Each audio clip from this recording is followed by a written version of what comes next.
einhver rátir eða eitthvað tæknilega sem ég kann ekkert á. En hérna bara endilega velkomin, gott að vita á ykkur þarna heima og að fylgjast með á netinu og þið velkomin endilega hér sem í salnum.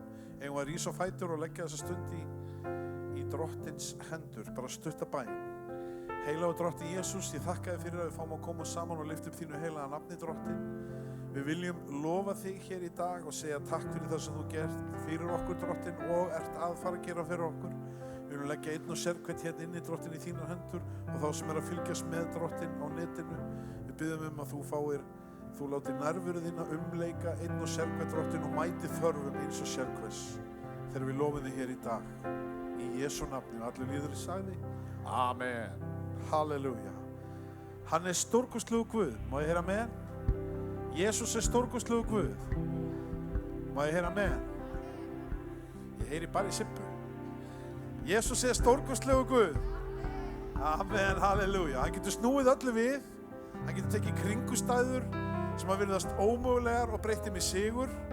Og oftar en ekki notar hann einmitt kringustæður sem að við erum að gangi í gegnum til þess að snerta ekki bara við okkur heldur við öðrum sem að í kringum okkur eru. Má ég heyra með við því?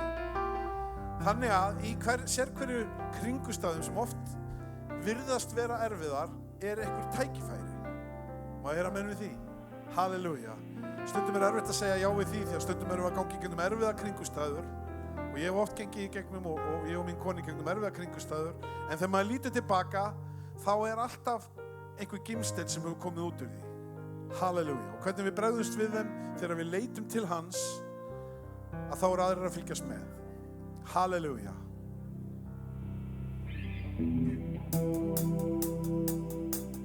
Turn it around, open the windows of heaven, pour out a blessing and overflow. Turn it around, open the windows of heaven, pour out a blessing we cannot contain. Let it rain, woo!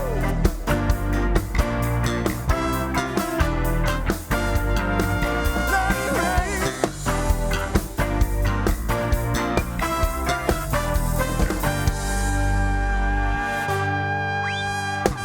All things are possible for you. All things are possible. Come on. Nothing's too difficult for you. Nothing's too difficult. Come on. All things are possible for you. All things are possible.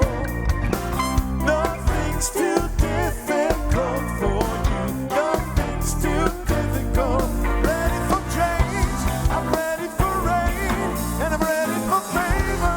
And I know that you're able to turn it around and open the windows of heaven. Pour out a blessing and overflow. Turn it around. Open the windows of heaven. Pour out a blessing we cannot contain. Let it rain.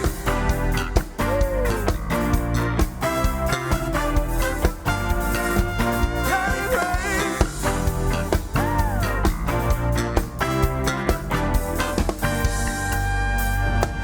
All things are possible for you. All things are possible. Nothing's too difficult for you. Nothing's too difficult. All things are possible for you. All things are possible. Nothing's too difficult for you. Nothing's too difficult. Ready for change. I'm ready for rain. I'm ready for favor. And I know that you're able to turn it around. Open the windows of heaven. Pour out a blessing and overflow. Turn it around. Open the windows of heaven. Pour out a blessing we cannot contain. Let it rain.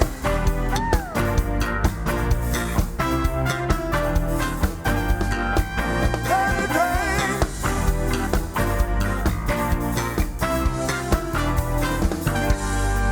You have turned my mourning to dancing. You've turned my sorrow to joy. You have turned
Takk Jesus.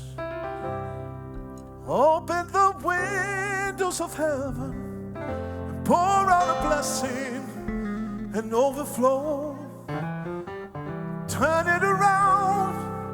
Open the windows of heaven and pour out a blessing that we cannot contain. Come on and let it rain. Hallelujah. Woo. Let it rain.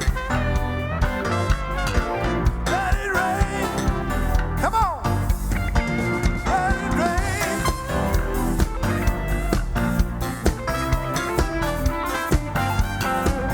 You have turned my mourning to dance, and you turn my sorrow to joy. You turn my whole life around, and I thank you, and I thank you. You have turned my mourning to dance, and you turn my sorrow to joy. You turn my whole life around, and I thank you, and I thank you.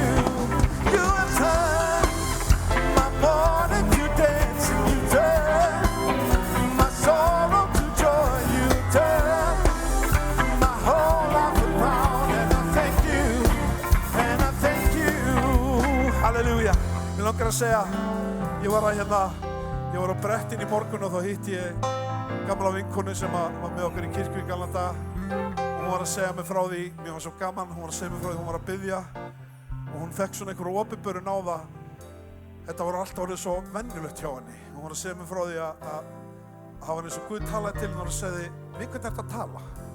Halleluja.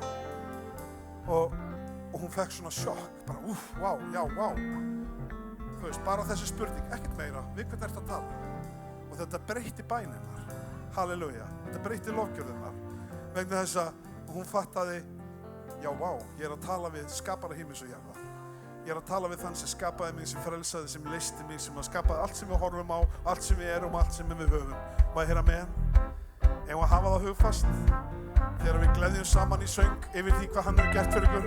Hann hefur snúið líf okkar við. Ég veit þetta á ensku, en við getum samanast með þetta, er það ekki?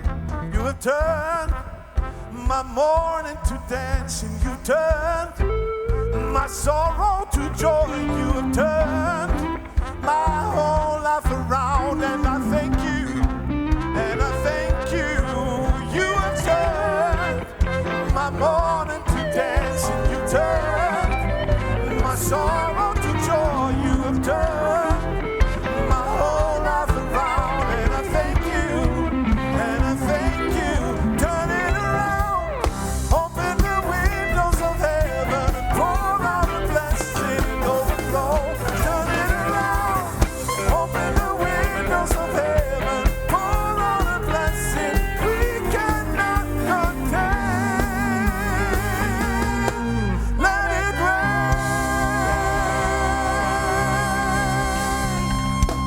Halleluja, Jesus. Halleluja, það svo einfalt nákvæmlega eins og þessi stúlka eða kona sem hún orðin í dag. Ég lít alltaf á hana sem litla stúlku, en hún alltaf orðið bara kona með fullt af börnum og mann og heimili og fyrirtæki. En það svo einfalt að einhvern veginn að ná að gera Guð að einhverju sem við erum með í hálfvís í rassvasanum. Halleluja. Stundum þurfum við og oft það í gegnum erfiða kringumstæður sem við verðum minnt á þetta. Það svolítið asnalegt að það þurfi það til. Það hefur verið þannig í mínu lífi. Trúið mér, ég ekki að benda neinu fingur í, hann snýr bara tilbaka og bendir á mig. Aftur og aftur í lífinu hefur maður gert Guð að einhverju bara svona stóru í lífinu. Og svo það þegar maður lendir í neyð, þegar kringumstæður eins og þessi drengir sem að lendi í höfninni í Hafnarfirði, þegar svona kringumstæður koma, þá grípur maður í hann. Meðan að hann hefur áhuga að vera með okkur alla daga alltaf. Má ég heyra með? Halleluja. Halleluja, allt mitt líf á að vera til að lofa hann. Má ég heyra með? Halleluja, Jesus.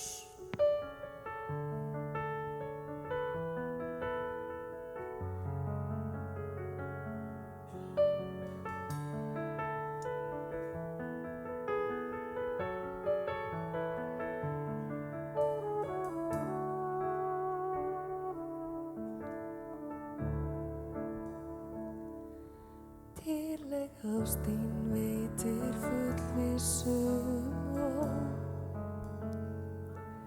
upp á krossin fór og gröfin hún tóm.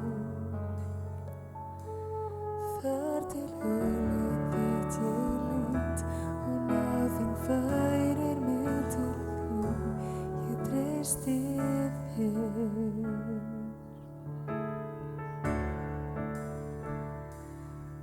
Mun ég lifa til að sjá þín dýrðardag. Ég bið þér að sjá þín vilja koma fram. Þar til hugleitt þitt ég lít og náðin færir mig til þín, ég treysti þér.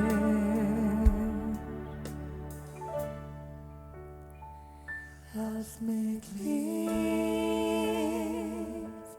þig lofar, allt mitt líf þér gefur dýrð, allt mitt líf þér lítur Drottinn minn.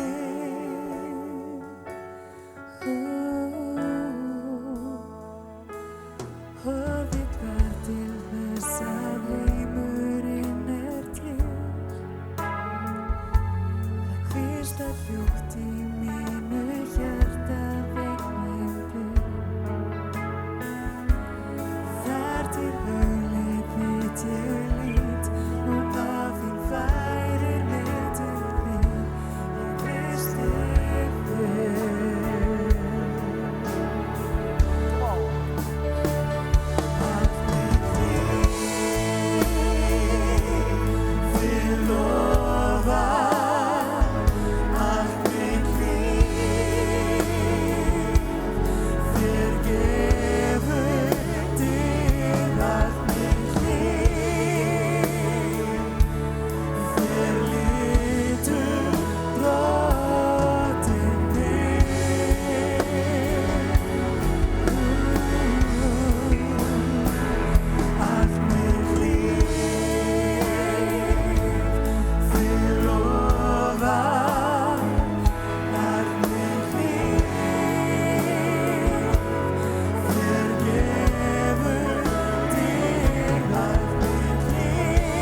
þér gefur til allt mitt líf. Rísum á fætur, halleluja, og lofum hann. Þér lítur drottinn minn. Halleluja, syngjum þetta saman, allt mitt líf, halleluja.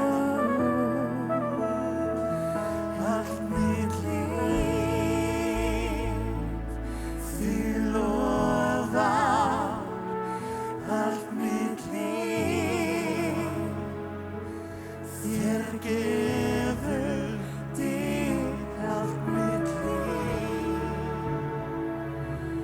Þér lítur drottinn minn. Og allt okkar líf, halleluja. Allt mitt líf, þig lofar. Allt mitt líf, þér gefur til allt mitt líf. Þér lítur drottinn minn. Halleluja, Jesús. Heilagur drottinn Jesús. Þakka þér, heilagur drottinn, fyrir nærveru þín og dýrð, drottinn. Takk fyrir allt sem þú gert, drottinn. Leyfðu okkur aldrei að gleyma hver þú ert og hvað þú hefur gert, drottinn. Halleluja, þú ert stórkostlegur Guð sem situr á hásætinu. Halleluja. Okkur langar að lofa þig, drottinn. Okkur langar að segja þér með söng og hjart okkar upplyftir hönd og öllu smí okkur langar okkur að segja við elsku þig, drottinn. Okkur langar að segja við erum þakklátt, drottinn, fyrir það sem þú hefur gert fyrir okkur og ert að fara að gera, drottinn. Halleluja. Þú ert dýrlegur, stórkostlegur Guð og ég biðum að þessi elska innra með okkur megi vaksa, drottinn, halleluja. Og megi vaksa innra með okkur og í landin okkar, góða, drottinn. Og hún megi fá að, drottinn, að stíga upp í lofgjörðarsöng, drottinn. Og það megi brjótast út, drottinn, lofgjörðarsöng út allt þetta land, drottinn, í Jesú nafni. Í öllum krókum og kímum megi dýrðar lofgjörðarsöngur þín stíga upp, drottinn. Þú eru að horfi til okkar í Jesú nafni. Og ég biðum blessuðina yfir Íslandi, yfir hennar söfnið, yfir okkur, drottinn, yfir fólki sem að hlusta hér og nú, drottinn. Mættu þeim í Jesú nafni. Þú ert stórkostlegur Guð, halleluja. Þú ert verðugur lofgjörðar okkar, drottinn.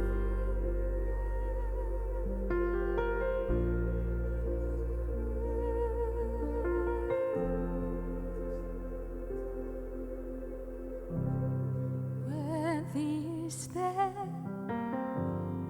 Lamb who was slain.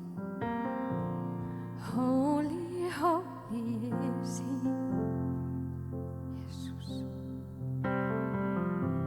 Sing a new song to Him who sits on heaven's mercy seat. Holy, holy, holy is the Lord God Almighty, who was and is to come. Jesus. With all creation rising, praise to the King of Kings. You are my everything, and I will adore you.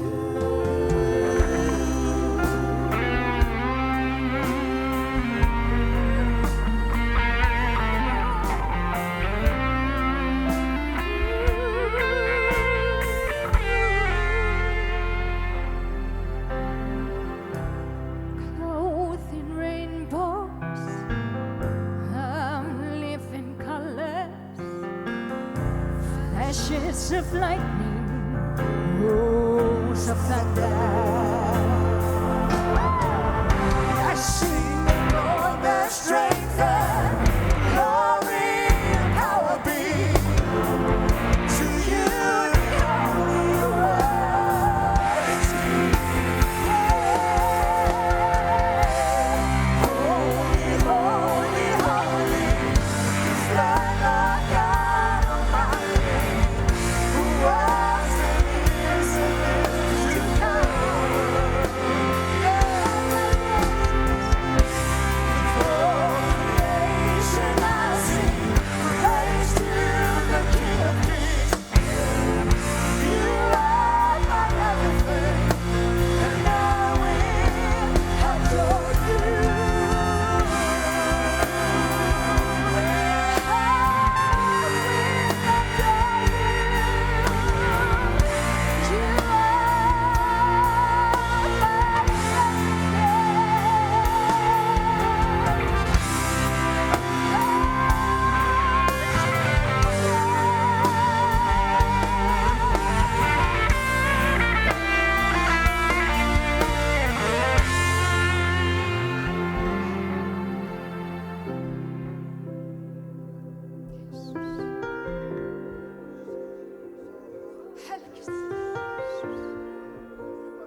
Jesus.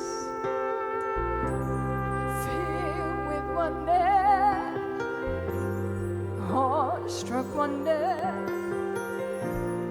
at the mention of your name.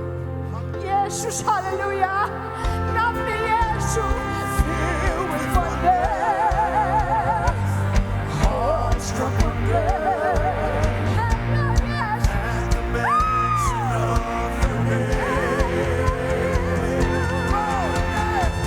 Jesus, your name is power, and the living water, such a marvelous mystery.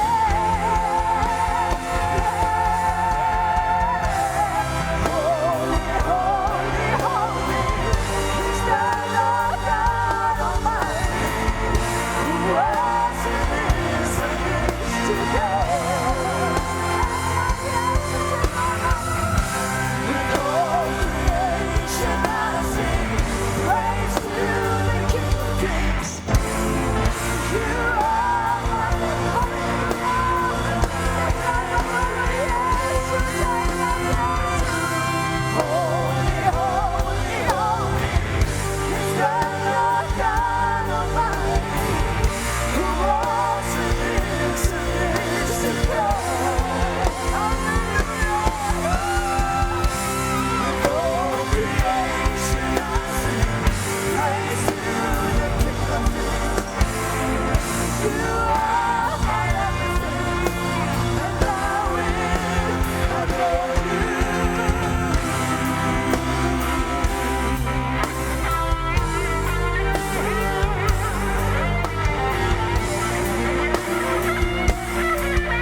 Awestruck wonder at the mention of your name. Jesus, filled with wonder, awestruck wonder at the mention of your name. Oh, yes, Jesus, filled with wonders, awestruck wonders at the mention of your name. Jesus, Jesus, filled with wonders, awestruck wonders at the mention of your name. Tack Jesus. Tack Jesus.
righteousness. Come on. He humbled himself and he carried the cross. Oh, so amazing. Love so amazing. Jesus Messiah, name above all names, blessed Redeemer, Emmanuel, the rescue for sinners,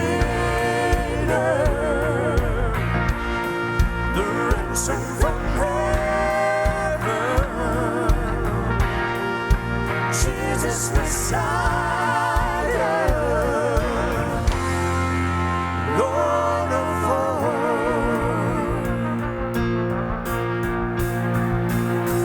His body the bread, His blood the wine, broken and poured out, all for love. And the whole earth trembled, and the veil was torn. Love so amazing, love so amazing, Jesus Messiah, the name above all names, blessed Redeemer,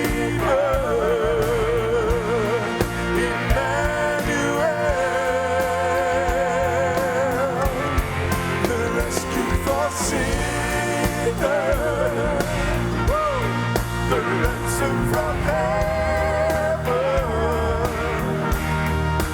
Jesus Messiah,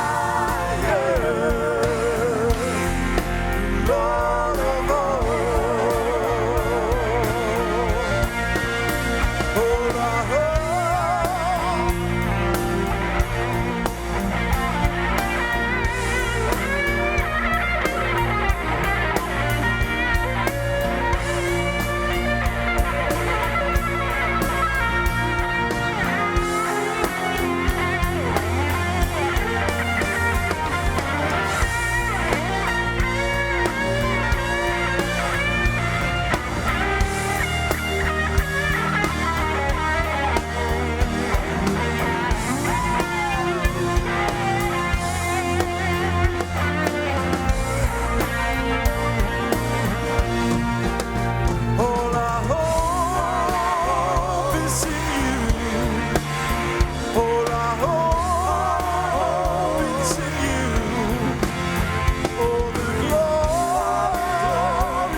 Halleluja, hann svo sannarlega hér í dag, má ég heyra með.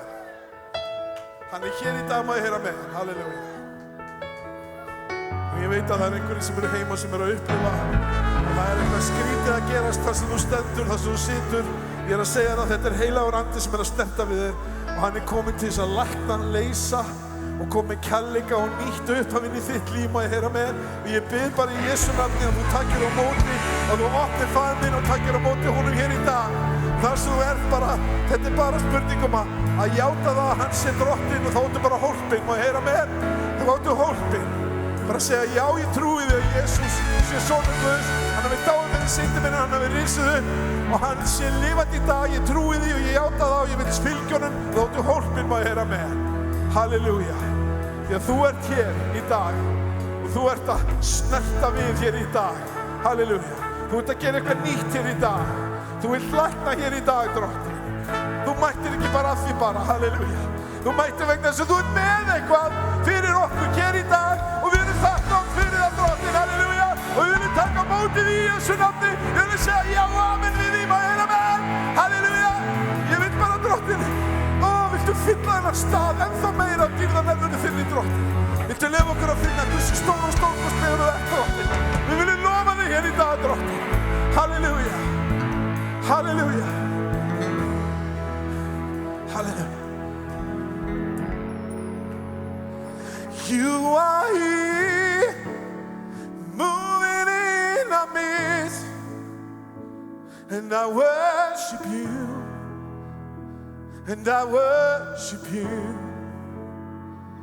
You are here, working in this place, and I worship you. Yes, I worship you. You are here, touching every heart, and I worship you. Yes, I worship you. You are here, working in this place, and I worship you. Yes, I worship you. Come on. You are the Waymaker, miracle worker, promise keeper, light in the darkness. My God, that is who you are. You are Waymaker, miracle worker, promise keeper, light in the darkness. My God, that is who you are. Touching every heart, and we worship you. Yes, we worship you. You are here, healing every heart. Yes, we worship you. Yes, we worship you. 'Cause you are waymaker, miracle worker, promise keeper, light in the darkness. My God, that is who you are. You are waymaker, miracle worker, promise keeper, light in the darkness. My God, that is who you are. You are, you are, you are waymaker, miracle worker, promise keeper, light in the darkness. My God, that is who you are. You are the waymaker, yeah. Waymaker, miracle worker, promise keeper, light in the darkness. My God, that is who you are. Even when I can see it, you're working. Even when I can feel it, you're working. Gonna stop, you never stop working. You never stop, you never stop working. Even when I don't see it, you're working. Even when I can feel it, you're working. You never stop, you never stop working. You never stop, you never stop working. Even when I can see it, you're working. Even when I can feel it, you're working. You never stop, you never stop working. You never stop, you never stop working. Even when I can see it, you're working. Even when I can feel it, you're working.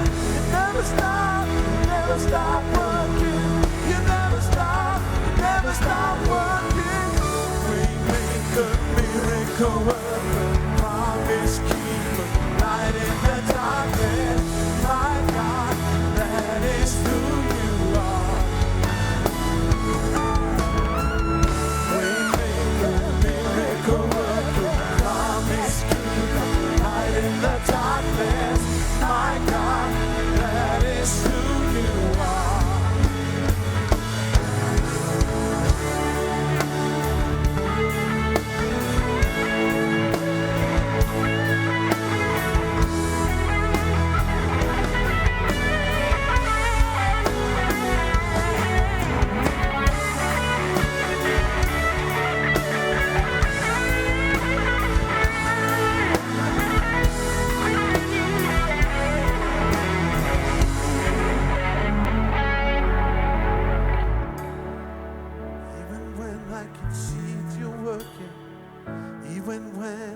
Feel it, you're working, 'cause you never stop working. Never stop working. Even when I can't see it, you're working. Even when I can't feel it, you're working. You never stop working. You never stop working. Halleluja. Mér finnst þetta að vera rosalega mikilvægt í því sem við erum að syngja hér í dag. Jafnvel stundum þegar við erum að gangi í eins og við byrjum að tala áður en við hófum þessa lofgjörð. Að stundum göngum við í gegnum kringumstæður og við sjáum ekki alveg ljósið en hann er að vinna. Má ég heyra með hann? Halleluja. Halleluja. Halleluja. Hvernig hljómar íslenski textinn af þessum kafla? Kamilla, hvernig er íslenski textinn af þessum kafla? Halleluja. Ertu til í að koma og segja okkur hvernig hann er í þessum kafla? Halleluja. Halleluja.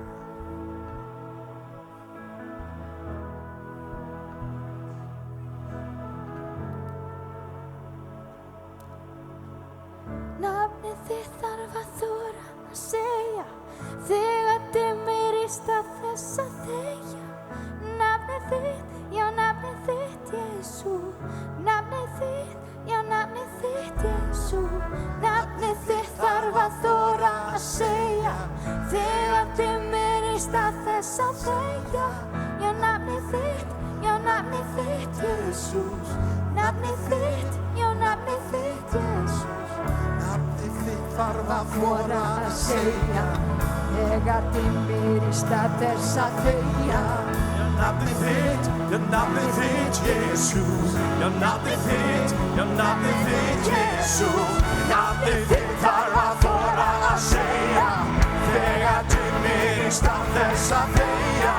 Já, nafnið þitt, Jesús. Já, nafnið þitt, come on! Nafnið þitt þarf að þora að segja þegar dimmir í stað þess að þegja. Nafnið þitt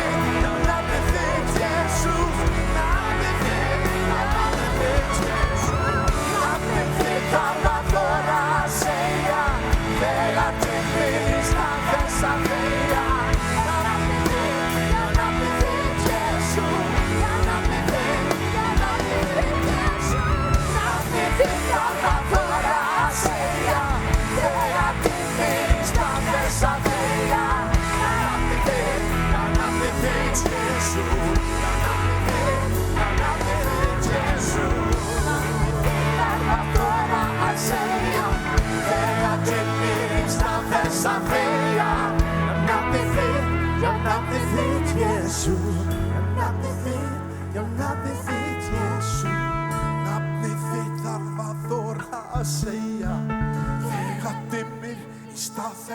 þegja. Nafnið þitt, Jesús. Ó, þvílíkur texti má ég heyra með. Við þurfum að þora að segja nafni Jesús sem er öllum nöfnum aðra þegar að dimmir, þegar að þrengingin kemur, þegar þú ferð í gegnum kringumstæður, þá ekki að þegja, þá að nefna nafni Jesús. Halleluja. Nafnið þitt þarf að þora að segja þegar dimmir í stað þess að þegja. Nafnið þitt, já nafnið þitt, Jesús. Nafnið nafnið þitt, Jesús. Nafnið þitt þarf að þora að segja þegar dimmir í stað þess að þegja. Nafnið þitt, Jesús. Já, nafnið þitt, Jesús. Nafnið þitt þarf að þora að segja þegar dimmir í stað þess að þegja. Nafnið þitt, Jesús. Nafnið þitt, Jesús. Halleluja, Jesús. Halleluja. Takk, Jesús. Ég þakka þér fyrir drottin. Halleluja. Þú ert stórkostlegur drottin. Nafnið þitt, Jesús. Halleluja. Mér finnst bara einhvern veginn vera þannig tími núna. Það eru einhvern veginn öll lög eru orðin bein lofgjörð aftur. Þetta er bara nafnið Jesús alveg í gegn. Halleluja. Hann þráir að láta lofa sig en hann líka er tilbúinn að blessa. Amen, halleluja. Hann er til í að mæta þér. Sippa.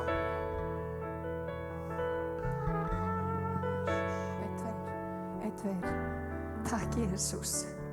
Hafið þið átt ykkur á því hvað er oft erfitt að nefna nafnið Jesú? Það er hægt að segja Guð og það er hægt að segja öll önnur nöfn. En leið og þú nefnir nafni Jesú, þá kemur alveg gríðarleg andleg mótstaða. Það er út af því að þetta nafn ber með sér gríðarlega vigt, andlega vigt. Þetta nafn öllu nöfnum aðra bæði á himni og jörðu og það er þannig, vinir. Við eigum ekki að skammast okkar fyrir nafni Jesú. Við má láta alla vita hvar við stöndum, að við elskum Jesú. Því að hann er lífið, hann er tilgangur þessa lífs, hann er allt sem við þurfum. Og vinir, hann er miklu meiri nóg og hann er hér til að gera veg fyrir þig og hann er hér til að gera veg fyrir mig. Og ég bið að við mættum fá opinberun, stærri opinberun á því hver hann er, þannig að hann mætti ekki bara vera hluti af okkur á sunnudegi þar sem hann tekur pláss heldur á öllum dögum alltaf. Hann mætti taka pláss í okkar lífum og ráða og ríkja. Því að þá farnast okkur vel. Og ég vil að þessari kirkju farnist vel. Þannig að það er Jesú og það er aftur Jesú. Það snýst Jesú. Halleluja. Takk, Jesús. Ég var aðeins að rísa á fætur og bara þakka Jesú hér í dag. Þakka Jesú við fáum að koma saman. Drottin, ég bara lyft upp nafni þínu. Ég þakka þér fyrir nærveru þína sem er hér í dag. Drottin, ég bið fyrir einum og sér hverjum drottin. Hjálpa okkur til þess að nefna nafni Jesú. Að segja frá nafninu Jesú og ekki bara drottin að byggja okkar perlu og lefa engum að koma að heldur að gefa öllum aðgang að þér, drottin minn Jesús. Viltu gefa okkur styrk og viltu gefa okkur kraft til þess að fara út og segja öðrum frá. Halleluja. Okkur ber ekki að þegja. Halleluja. Heldur nefna nafni Jesú. Hvað segir textinn? Þegar dimmir í stað þess að þegja. Nafnið þitt Jesú. Nafnið þitt Jesú. Takk, Jesús. Blessaðu texti. Ég man þegar Kamila söng þetta lag á tónleikunum fyrir jól. Ég fór bara að hágráta þegar hún byrjaði. Mér fannst þetta líka svo mikið svona statement. Og vinir, aftur, við skulum ekki skammast okkar fyrir fagnaðarerindi því að það er kraftur Guðs okkur til hjálpræðis í Jesú nafni. Nafnið þitt þarf að þora að segja. Þegar dimmir í stað þess að þegja. Og vitið það eru gríðarlega margir sem að ganga í gegnum dimma tíma akkurat núna. Og þá eigum við ekki að sitja á nafninu Jesú, við eigum að segja nafni Jesú og við eigum að miðla mildilega því sem að Drottinn hefur gert fyrir okkur. En við ætlum að taka fórn. Við ætlum að taka samskot. Hjálpi mér. Ég get ekki náð þessu og ef þið viljið, if you need interpretation, we have some. We have available something you can put in your ears, so please let us know and we will assist you. Amen. En við ætlum að taka fórn, við ætlum að taka samskot. Þetta eins og, vitið, þetta minnir mig á þegar við vorum á miðvikudögum, þá var alltaf súkkulaði í lokin og ég gat ekki sagt súkkulaði, ég sagði alltaf kakó. Og ég var leiðrétt í hvert einasta skipti í örugglega 2 ár. Núna segi ég bara súkkulaði, þannig að þetta mun koma í Jesú nafni, við ætlum að taka samskot. Þannig að í Jesú nafni bara blessa samskotið sem við tökum í dag og ég hvet ykkur til þess að gefa. Gefið þið líka það fyrsta sem að þið aflið, tekna og annað. Því ef við gefum Guð okkar fyrsta, að þá gefur hann svo miklu, miklu meira í staðinn í Jesú nafni. Amen. Nafnið þitt þarf að þora að segja þegar dimmir í stað þess að þegja. Nafnið þitt, Jesú. Nafnið þitt, Jesú. Nafnið þitt þarf að þora að segja þegar dimmir í stað þess að þegja. Nafnið þitt, Jesú. Nafnið þitt, Jesú. Nafnið þitt þarf að þora að segja þegar dimmir í stað þess að þegja. Nafnið þitt, Jesú. Nafnið þitt, Jesú. Nafnið þitt þarf að þora að segja þegar dimmir í stað þess að þegja. Nafnið þitt, Jesú. Nafnið þitt, Jesú. Nafnið þitt þarf að þora að segja þegar dimmir í stað þess að þegja. Nafnið þitt, Jesú. Nafnið þitt, Jesú. Nafnið þitt þarf að þora að segja þegar dimmir í stað þess að þegja. Nafnið þitt, Jesú. Nafnið þitt, Jesú. Nafnið þitt þarf að þora að segja þegar dimmir í stað þess að þegja. Nafnið þitt, Jesú. Nafnið þitt, Jesú.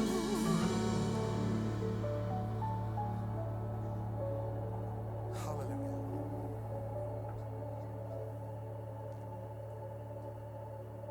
Erum við ekki æðislega, ef við ekki að gefa þeim gott klapp? Endilega reynd. Amen. Drottinn bless ykkur. Takk, Jesús. Amen. Þið til í orð Guðs? Eitthvað sem sérstaklega langar til þess að biðja fyrir orð Guðs hérna áður en ég tala?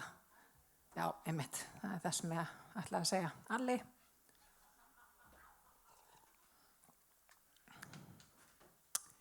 Halleluja. Nafnið þitt þarf að stóra að segja. Þetta ótrúlegt lag. Já, amen. Guð góður. Amen. Það nokkur sem finnst Guð vera góður. Það gott. Hérna í 1. Jóhannesarbrefi, 3. kafla, 1. vers, segir: Sjáu hvílíkan kærleika Faðirinn hefur auðsýnt okkur að við skulum kallast Guðs börn, og það erum við. Engum fannst þetta blessað? Ef að menn skildu hvað þetta þýddi, þá væru menn hoppandi hér og alveg eins og ég veit ekki hvað. Því að hvað sagði hérna faðirinn við týndasoninn, eða soninn sem var reyndar heima?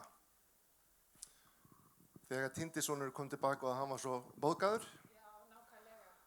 Hann sagði: allt mitt er þitt. Og þegar við áttum okkur á því hvað við eigum í Guði, það er ekkert smáraði. Það er ekki einhverjir tíkallar eða fimmurar. Gjafirnar sem við eigum, fyrirheitin sem við eigum, og hérna arðleiðin sem býr í honum er svo stór og svo mikil. Og við vorum að tala um þetta hérna á fyrstu samkomunni þegar við komum heim núna eftir áramótin. Það sem við ætlum einmitt að vinna mikið í á þessu ári, það er að við skiljum hvaða arðleið við eigum í honum. Og til þess þá þurfum við ákveðna þekkingu og leggja ákveðin grunn að líf okkar. Því að ef við játum og trúum, eins og Rúnar var að tala um áðan í lofgjörðinni, þá erum við hólpin, en viljum við ekki svolítið meira heldur en bara vera hólpin? Tveir sem vilja það. Ég er allavega einn af þeim sem vil miklu, miklu meira heldur en að vera bara hólpin. Og til þess þá þurfum við að vita ákveðna hluti. Það er ákveðnir lyklar sem við þurfum að vita og síðan að framkvæma. Og það er það sem við ætlum að virkilega að stíga fram í á nýju ári. Það er að eignast meiri ákveðna þekkingu. Við megum ekki gleyma því að þekkingin ein, hún gerir mér bara hrokafulla og við viljum ekki vera á þeim stað. Heldur viljum við þekkingu til þess að geta framkvæmt, rétt, til að gera rétta hluti. Amen. Þannig að eitt af þeim tækifærum og lyklum sem við fáum er til dæmis í dag að setja undir orði Guðs og nema það, taka á móti því og breyta eftir því, eftir þeirri opinberun og þekkingu sem Guð þau gefið okkur. Amen. Þannig að ég er spenntur fyrir því að heyra orð Guðs í dag. Þannig að við skulum standa á fætur, halda áfram að opna hjart okkar og vera meðtækileg fyrir því sem Guð vill gera áframhaldandi með þessa samkomu. Jesús minn, ég þakka þér fyrir þau forréttindi að við fáum að koma hér í hús þitt í dag, að við fáum að lyfta upp þínu heilaga nafni, lofa þig og vegsama þig fyrir það hver þú ert, Jesús. Þú ert trúr og réttlátur öllu þeir sem ákalla þitt heilaga nafn, Jesús. Og við erum hér saman, drottið mér, því við þráum að eiga samfélag við þig. Eignast meira af þér, Jesús. Allur guðdómurs fyllingin, hún býr í þér, Jesús. Og í þér eigum við þessi tækifæri, drottið minn, og forréttindi að fá að kallast þín börn, Jesús minn. Ég þakka fyrir sérhvern sem er hér inni. Ég bið að blessa sérhvern mann hér í Jesús. Ég legg Sibbu í þína hendur þar sem hún kemur og talar orð þitt til okkar í dag. Ég trúi því að það sem hvílar í hjartanar er frá þér komið, Jesús. Smyrðu varir hennar, blessa hana, drottið minn. Og megi orð þitt, drottið minn, mæta okkur á þeim stað sem við erum á, Jesús. Orð þitt er lampi fóta minn og ljós á vegi mínum, Jesús. Gefðu mér náð að taka mót orðið þínu og breyta eftir því, Jesús. Halleluja. Ég vil leggja þessa stund áframhaldandi í þína hendur og við munum á öllum okkar vegum að gefa þér alla dýrð, lofgjörð og heiður í Jesú nafni. Amen. Takk, Jesús. Amen. Og allir liðurinn sagði. Amen. Já, hvað ætlum ég að tala um í dag? Það er góð spurning. En ég og Alli erum náttúrulega mikið búin að vera að tala um það sem að Guð ætlar að gera á þessu ári í þessari kirkju og Guð hefur gefið okkur mikla opinberun, að því er ég til, og við höfum bæði verið að uppurvast, við höfum verið að tala við fólk, við höfum verið mikið að tala við Halldór og hafið þið tekið eftir hvernig Guð notar fólk. Guð einhvern veginn tengir okkur rétt af fólkinu og allt í hennu er eins og myndin hans stækki í líf okkar. Og Guð er svo nákvæmur, hann veit nákvæmlega hvað við þurfum. Það er rosalega læti í mér upp á sviði. Kannski slökkum við bara þar. Takk, Jesús. Það er svo óþægilegt sound, svona monitor. En við látum það nú ekki trufla okkur. En eins og Alli kom inn á, þá er svo mikilvægt að við kunnum ákveðin grundvallar atriði til þess að lifa þessu sigrandi lífi. Og Guð hefur virkilega gefið mér opinberun á það. Hvað það er mikilvægt fyrir okkur sem kristið fólk að vera ekki bara, heldur lifa sigrandi lífi.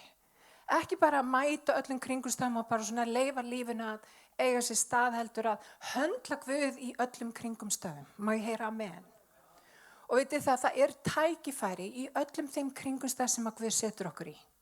Það eru tækifæri í öllum kringumstæðum. Það er tækifæri þegar vel gengur að þrengja okkur nær drottni. Það er ekki minna tækifæri og sennilega meira þegar illa gengur að þrengja okkur nær drottni. Og mér langar til þess að gefa ykkur ákveðna lykla hér í dag sem ég veit að munu blessa ykkur, munu efla ykkur og munu hjálpa ykkur út af þeir hafa hjálpað mér á göngunum með Guði. Og það er svo mikilvægt, vinir, að við séum eins og Alli talaði áðan, að við séum ekki bara heyrendur af því orði sem að gengur hér út, af öllu því orði hvort sem að þið eru að hlusta á það heima eða hvar sem er.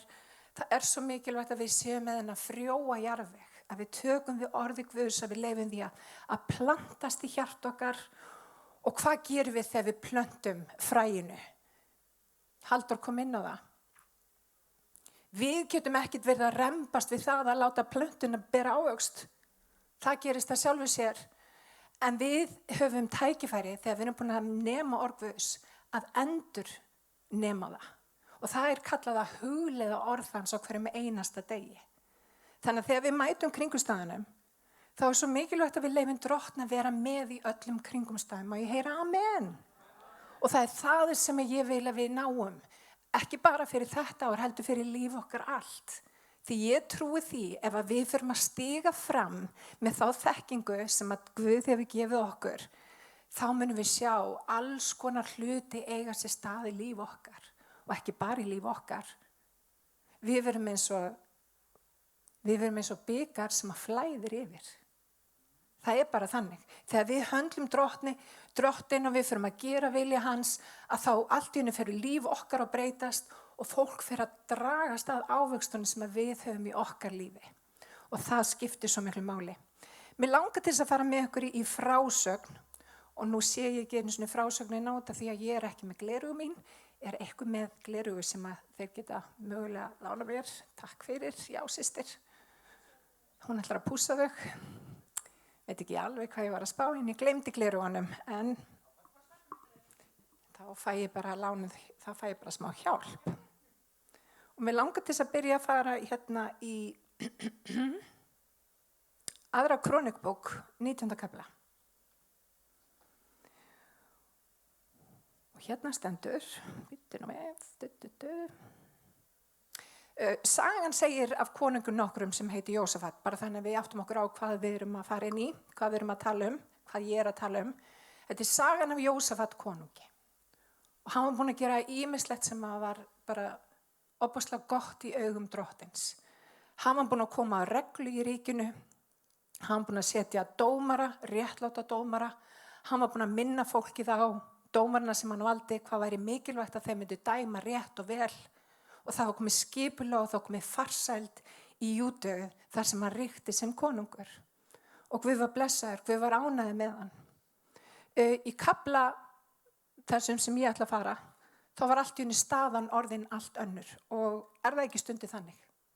Við erum að ganga með Guði og allt verðist ganga vel. Svo allt í einu kom upp einhverja aðstæður í okkar lífi og við bara skiljum ekki upp niður. Akkur er ég í þessum aðstæðum? Akkur er þar ég að gangi gegnum þetta? Akkur er lífið svona? En vitið það, Guð hefur tilgang með öllum þeim aðstæðum, öllum þeim kringumstæðum sem við göngum í gegnum. Og hann er stærri en okkar kringumstæður, má ég heyra amen. Þannig við ætlum að lesa hér í 5. kafla, 2. krónikubók 19, í versi númer 1. Nokkru síðar héldu Móabítar og Ammonítar ásamt þeim hópur Meóníta gegn Jósafat til að ráðast að hann. Þá komu sendimenn og sögðu, mikil her er á leiðinni gegn þér. Svolítið fyndi orðalag gegn þér. Það var náttúrulega maður í liði með Jósafat konunginum og það er nú oft þannig að þegar einhver kemur í mót okkur, þá stöndum við pínlítið ein og það kemur berlega fram í þessu versi. Mikil her á leiðinni gegn þér, handan yfir vatni frá Edom. Nú er hann komið til Hasjón, Tamar, það er Engedi. Og vers númer 3 stendur Jósafat var skelfingu lostinn og ákvað að leita svara hjá Drottni. Hann gaf fyrirmælum föstu í öllu Júda og Júdamenn söfnuðu saman til þess að leita úrskurðar Drottins. Þeir komu frá öllum borgum í Júda til þess að leita úrskurðar Drottins. Spurningin er af hverju gerist þetta? Við fáum í rauninni ekki að vita það, en þarna eru 3 allt í einu herir komnir gegn Jósafat. Og við í rauninni fáum bara söguna frá hans sjónarhorni. Við vitum ekkert hvað er að gerast, af hverju þeir taka sér saman, sem er í rauninni sjálfur sér mjög sérstakt út af því að þetta voru óvinnar þjóðir innbyrðis. En það er svo sérstakt, hvernig óvinnir, ef þeir hafa sameiginlegt markmið, geta komið sér saman og tekið sér saman að vera á móti einhverju tilteknu ekki satt. Og það er það sem að gerist í hans tilviki. Þeir voru frá fjarlæglandi, hann var skelfingu lostinn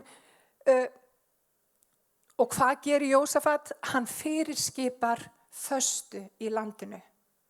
Hann biður fólk að leita Guðs, hann biður fólk að þrengja sér nær Drottni og fastan gerir einmitt það. Þess vegna er svo mikilvægt, vinir, að stunda föstu. Ég stunda föstu okkur einasta degi en bara í ákveðin tíma dags, en það er svo mikilvægt að við gefum Guði tíma. Og þarna var Jósafat og hann Í staðinn fyrir að gera einhverja vitleysu þá ákvað hann strax að leita drottins, ekki satt. Það stendur hér, hann gaf út fyrirmælum föst í öllu Júda og Júdamenn söfnuðu saman til að leita úrskurðar drottins. Þeir komu frá öllum borgum í Júda til að leita úrskurðar drottins. Við langar nefnilega að taka smá pásu hérna núna og útskýra. Við nefnilega sjáum aldrei stóra samhengi hlutana, en drottin sér það. Í öllum málum, í öllum kringumstæðum sem við stöndum frammi fyrir, þá sjáum við ekki heildarmyndina. Þess vegna svo mikilvægt, vinir, að þegar við upplifum eins og að við séum algjörlega komin upp við vegg, við erum óttaslegin, eins og Jósafat svo sannarlega var, að við gerum það rétta í stöðunni, að við byrjum á því að taka okkur sjálf frá og leita Guðs, má ég heyra amen. Það svo mikilvægt, vinir, að þegar við lendum í erfiðum aðstæðum að við tökum okkur frá og við leitum Guðs. Og það það sem að Jósafat gerði. Það ofboðslega mikilvægt þegar svona liggur við að við byrjum á réttum grunni. Þegar við erum skelfingu lostin, þá tökum við ekki réttar ákvarðanir. Þess vegna svo mikilvægt að hleypa Guði inni þegar við upplifum þessar óþægilegu tilfinningur og segjum drottin, ég bið að koma inn í þessar aðstæður. Ég bið að mæta mér og ég bið að gefa mér visku til þess að takast á við þau verkefni sem að þú hefur lagt frammi fyrir mér. Og ég ætla ekki að gera neitt fyrir þú segir mér að gera hlutina. Má ég heyra með henn. Það það sem að Jósafat gerði. Og það var gott í augum drottins. Það nefnilega oft þannig að í svona aðstæðum þá fjarlægust við Guð. Streitan fyrir að taka völdin og við förum að reyna að gera eitthvað í eigin mætti og ég alveg fremst í flokki með það. Maður reynir að hlaupa til að bjarga hlutunum og maður ykkur í streitukasti og það sem að gerist í streitukasti, B12 byrði líkamans fara út og maður verður svona utan við sig og maður ekki besta útgáfuna sjálfu sér. Og það maður kemur engi í verk og það gerist ekkit gott og maður einhvern veginn hlaupandi kringum sjálfa sig. En í staði fyrir að gera eitthvað í eigin mætti, að þá auðmýkti Jósafat sig undir drottins voldugu hönd. Það alltaf tækifæri í öllum kringumstæðum lífsins að auðmýkja okkur undir Guðs voldugu hönd.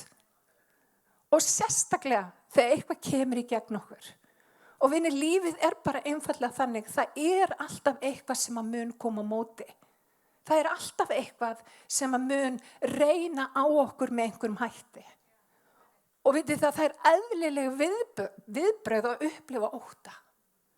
En það þýðir ekki að við getum ekki tekið réttar ákvarðanir. Við getum upplifa ótta og samt tekið réttar ákvarðanir. Má ég heyra amen. Við nefnilega getum ráðið. Þegar óttinn kemur og vinir, hann mun koma. Í einhverju formi, í einhverju mynd, þá mun óttinn koma. En þá þurfum við að taka ákvörðun. Við getum fast fjær drottni eða við getum farið nær drottni. Nákvæmlega. Okkar valið.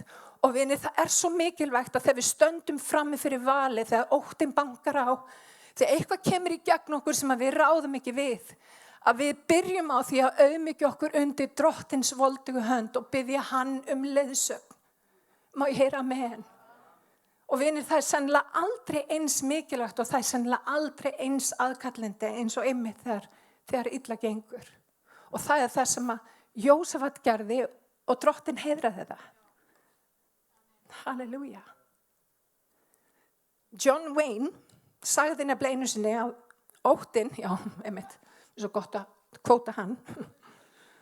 Óttinn nefnilega ekki andstæða hugrekkis, heldur eitthvað sem getur knúið fram hugrekki. Ég ætla að segja þetta aftur. Hann sagði að óttinn ekki andstæða hugrekkis, heldur tilfinning sem að getur knúið fram hugrekki. Þannig að vinir, drottinn getur notað alls konar kringumstæður til þess að knýja fram hugrekki hjá þér og mér. Og hann hugsar ekki eins og við, hann alltaf með stóru myndina. Hann sér hlutina í víðara samhengi, miklu víðara samhengi en við sjáum. Og hann ekki búinn að missa tökin að neinu þótt að við förum í gegnum erfiða kringumstæður. En við þurfum að fara að sjá hver lausnin hans Það það sem að við getum gert þegar við auðmykjum okkur undir hans voldugu hönd. Við þurfum allt í að sjá hlutina með öðrum hætti. Má ég heyra amen? Amen. Ótti nefnilega ekki andstæðan við trú. Ótti nefnilega getur knúið fram trú. Rétt eins óttin getur knúið fram hugrekki. Þegar við stöndum frammi fyrir ótta og sumir hlutir, við erum bara alveg hreinskilin, sumir hlutir eru bara frekar ógnvekjandi. Eitt af því mest ógnvekjandi sem ég þurft að fást við í lífinu að eignast börn. Fyrir ykkur kannski ekki, en fyrir mér, þetta bara þetta erfiðasta sem þú gerir í lífinu, það að ala upp börn. Vitið, allt sem erfitt líka ótrúlega verðmætt. Þannig að allt það sem skorar á okkur, gefur okkur líka ótrúlega gimsteina í okkar líf.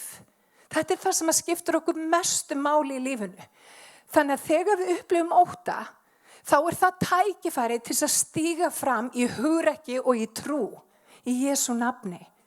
Drottinn hefur aldrei sagt að óttin sé eitthvað óeðlilegt, en við eigum ekki að búa í ótta. Hann stærri en okkar ótti. Hann meira en það sem við erum að upplifa hverju sinni og hann getur gefið okkur kraft inn í allar aðstæður.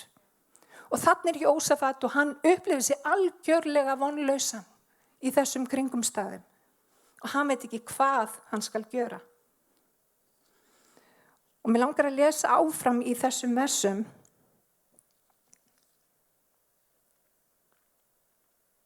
Já, versi 10, þá kemur fram: Nú eru Amonítar, Móabítar og íbúar Seirfjalla komnir hingað.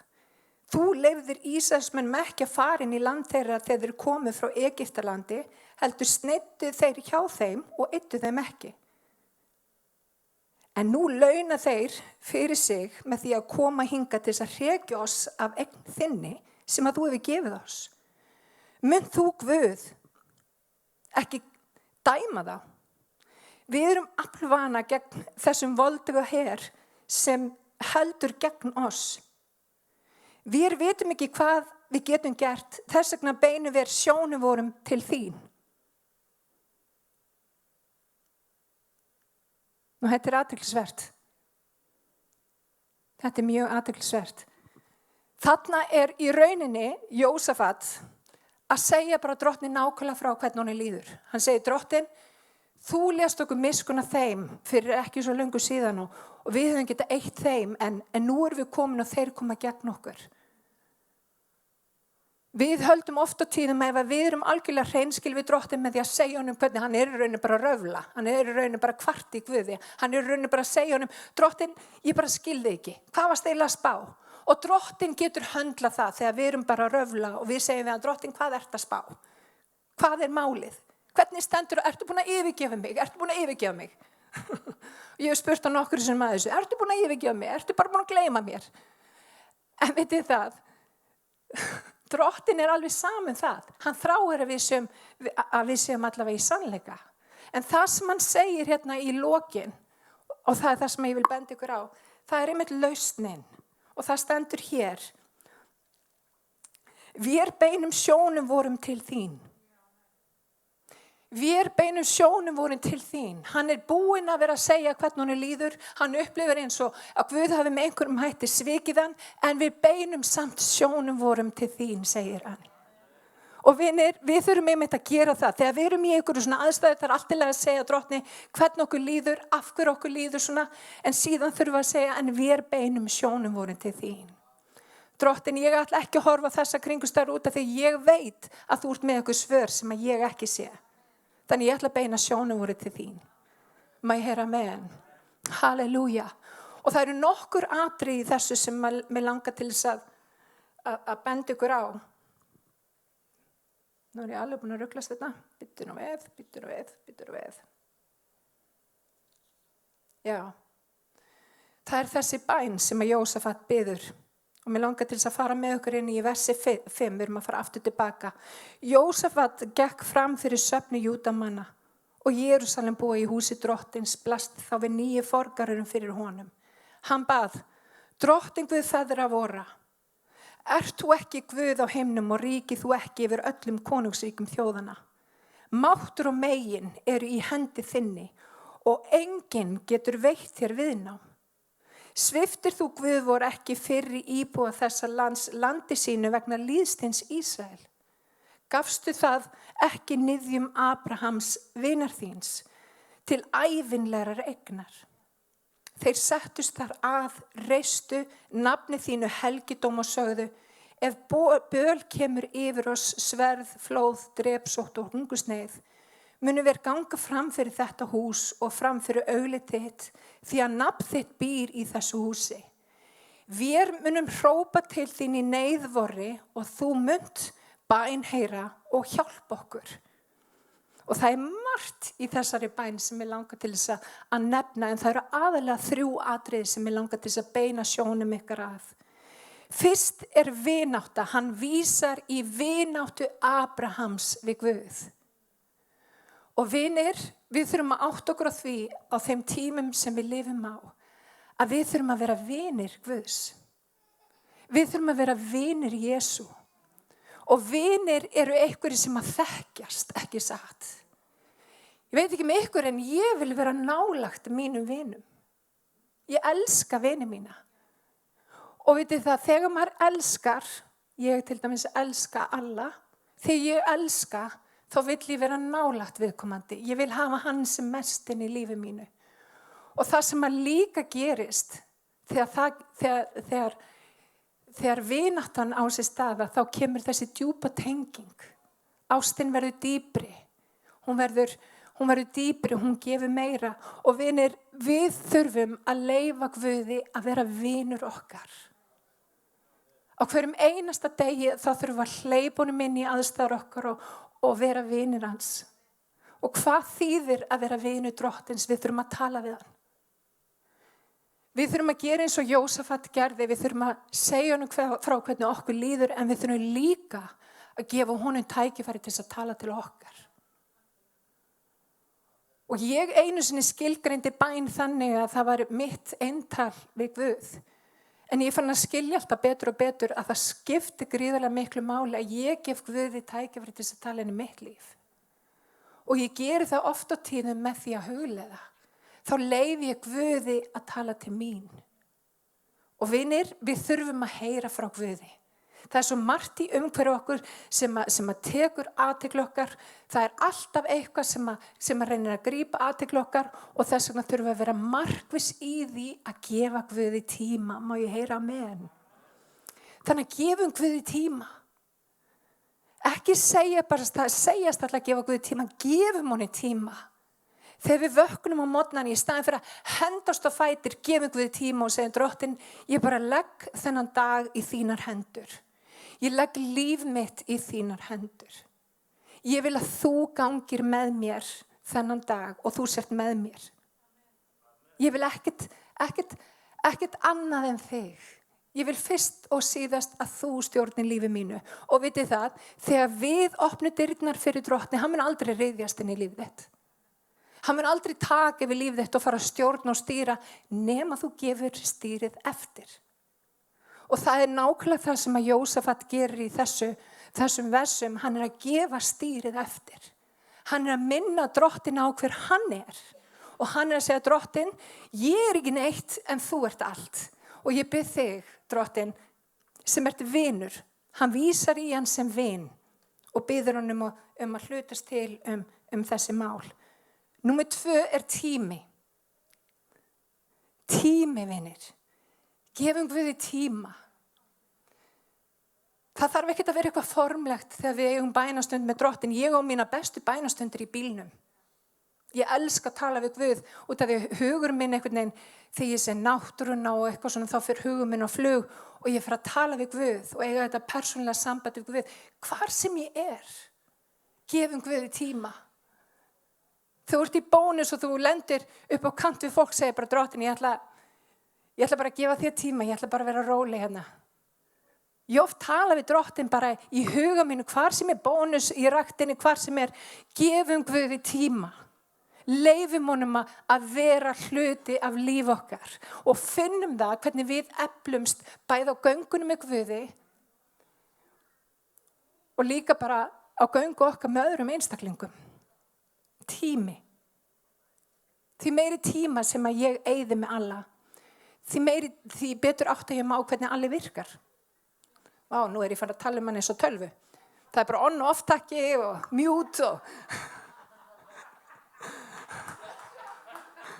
Ég meina það ekki þannig. Ég að meina, ég átta mig á það hvernig allir virkar með því að eyða tíma með honum.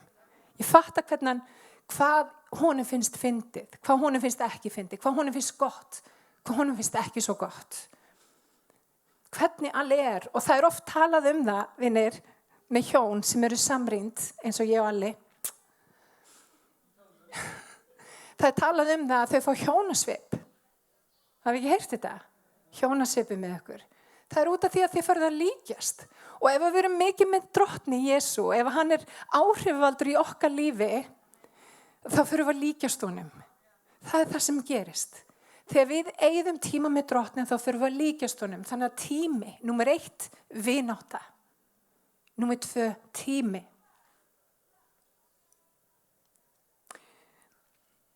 Ég ætla aftur að lesa hérna. Nú Ammonita, Móabítur og íbúar Seirfjalla komnir hingað. Þú leyfðir Ísraelsmenn ekki að fara inn í land þeirra. Já, þetta hann að pirra sig á hlutunum og svo framvegis. Munt þú Guð ekki dæma þá. Við erum afvana gegn þessum voldu og her sem gengur gegn oss. Við vitum ekki hvað við getum gert. Þess vegna beinum við sjónarvoni til þín.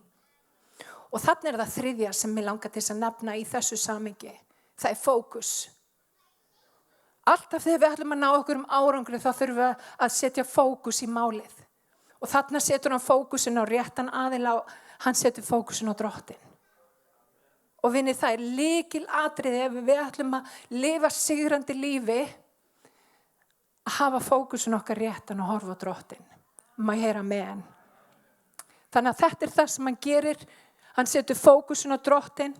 Hann vinur drottins, hann eyðir tíma með drottni og hann greinlega nálægur Guði.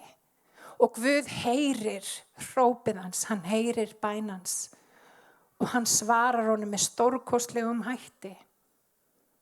Halleluja. Takk Jesús. Hann svarar honum með stórkostlegum hætti. Það sem að gerist það að drottin hann reisir upp, hann kallar saman alla í Júdu. Hann reisir það, allir koma fram, allir koma saman. Og hann biður fólki að leita drottins með sér.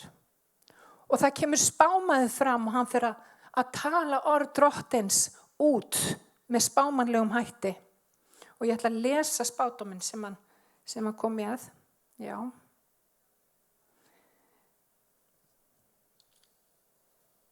Vá. Ég alveg hérna. Í 15 varpaði bara kannski þessu upp á vegg. Ég veit ekki hvað ég hef verið að. Í versi 15.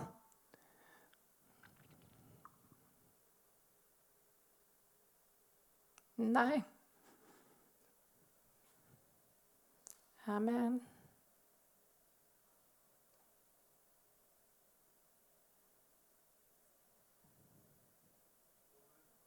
Það komið?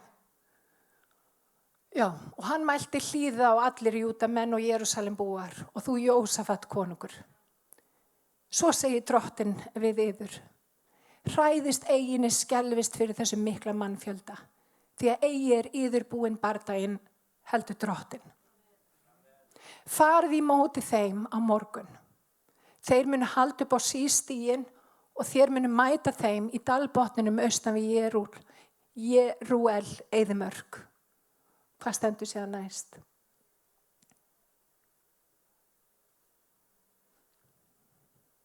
Og sjá, nei, gefum tíma. Fyrirgefðu mín, ég greinilega ekki búin að skrifa alltaf niður sem ég ætla að segja. Ég ekki með ritningastæðin hérna fyrir frammi, en mér finnst mjög mikilvægt að þið sjá hennar spádóm. Og eigið þurfið þeir að berjast við þá, takk eftir þessu. Skipið aðeins í fylkingu, standið fyrir og sjáið liðsinni drottins við yður, þér Júdamenn og Jerúsalem búar. Óttist eigi og skelfist eigi. Farði á móti þeim á morgun og drottin, hann mun vera með yður. Þá laut Jósafat fram á ásjónu sína til jarðar og allir Júdamenn og Jerúsalem búar fjallu fram fyrir drottin til að tilbiðja drottin. Og það sem að gerist það að daginn eftir að það fara Ísraelsmenn nákvæmlega eins og þeim hafi verið boðað, nákvæmlega eins og drottin hafi sagt fyrir munn spámannsins og það varð algjör sigur þannig, og ég hvet ykkur til þess að lesa hennar kaflan, þeir þurfti ekki einu svona að taka upp sverðið. Innbyrðis urðu óvinirnir brjálaði hvern annan og slátruðu hver öðrum. Og það nákvæmlega það sem að drottin gerir þegar við leggjum öll mál fram fyrir honum. Hann kemur leiðir og sigur inn í líf okkar sem við höfum ekki einu sinni getað dreymt í Jesú nafni. Og ég trúi því á þessu ári þá munum við sjá ótrúlega hluti eiga sér stað í lífum okkar. Í lífum okkar kirkju, í lífum okkar sem einstaklinga. Og vitið það hefur með það að gera við fyrir að hlýða því sem að drottin segir í orði sínu. Má ég heyra amen. Að við séum ekki eins og höfuðlaus her sem að gera bara eitthvað snýst í kringum sjálfa sig, heldur við auðmyggjum okkur undir drottins voldugu hönd. Má ég heyra amen. Takk Jesús. Og Hebbi komin í hús. Amen. Takk Jesús. Gekk þetta ekki vel á þann, strákar? Frábært. Amen. Þannig í dag að þá langar mig til þess að hvetja okkur. Horfum fram á við. Horfum fram á við. Horfum ekki tilbaka eða festumst ekki á okkur stað þar sem skelfing eða ótti. Horfum fram á við í Jesú nafni. Minnum á hvað drottin hefur sagt. Minnum drottin á hver voldugur hann hver mikill hann Ég las einhvern tímann, rosalega hlýtur þessi Guð að vera narsisistik, hann þarf svo mikið að tilbeiðslu. Drottin hinn sami í gær og alla eilífð. Þegar við auðmykjum okkur undir Guðs voldugu hönd og þegar við förum að lofa hann, þá hefur það fyrst og síðast með okkur að gera. Það hefur með það að gera að við auðmykjum okkur og við viðurkennum það að við erum ekki með svörum við öllum kringum stæðum. Og þá kemur viska Guðs, vinir þroski og viska koma með auðmykt fyrir Guði. Má ég heyra amen. Þannig að auðmjúkum veitir hann náð en hann stendur gegn dramblátum, kennir ritningin. Og vitið að við þurfum að fara að læra það þegar við auðmjúkjum okkur undir Guðs völdugu hönd að þá mun hann lyfta okkur upp og hann tilbúinn að lyfta okkur upp. Hann tilbúinn að blessa líf okkar ef við bara gerum það sem hann hefur sagt okkur að gera. Má ég heyra amen. Takk Jesús. Þannig að gefðu Guði tíma. Vertu vinur Guðs.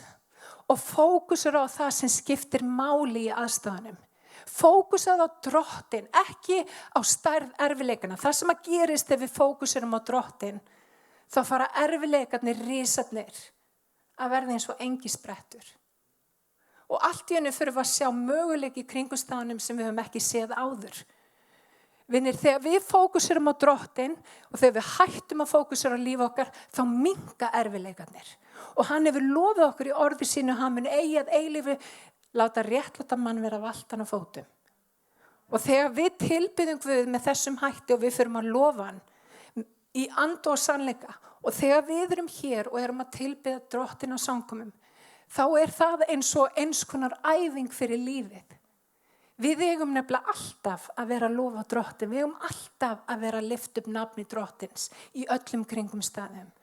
Og vinir, það tækifæri í dag að fara að lyfta upp nafni drottins í öllum kringum staðum og sjá drottin vinna stórkostlegan sigur fyrir mátt sinn og megin. Má ég heyra amen. Amen. Að lokum það langum til þess að benda ykkur á hérna í versi númer 13. Og kemur fram að þau stóðu öll fram fyrir drottni ásamt börnum sínum og konum og allir heyrðu orðið sem spámaðurinn spáðum að það yrði fullkominn sigur. Guð myndi berjast fyrir það. Mér svo mikilvægt og við erum að praktisera þetta svolítið mikið núna að fara að leyfa börnunum að taka þátt í því sem að Guð er að gera. Börnin eiga ekki að vera til hlýðar við allt eða þau og við. Heldur þegar við erum að ganga göngunum með Guð þá skiptir svo miklu máli að fræða börnin. Börnin eru hluti af kirkjunni líka. Börnin eiga líka sinn stað og þarna eru allir samankomnir og heyrðu það sem að spámaðurinn sagði. Og það er líka svo mikill lykill fyrir okkur að ég trúi. Og það er líka lykill að sigri er að leyfa börnunum að taka þátt. Leyfa þeim að hafa pláss og vinir. Við þurfum að ná til kynslóðina sem er núna að vaxa úr grasi. Við verðum að gefa þeim pláss og við verðum að leyfa þeim og leiða þau í nærveru frelsarans, að leiða þau þessa leið sem við erum að ganga. Má ég heyra amen? Amen.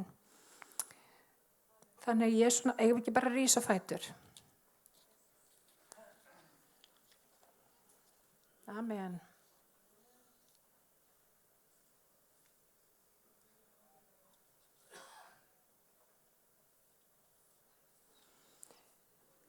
Takk, Jesus.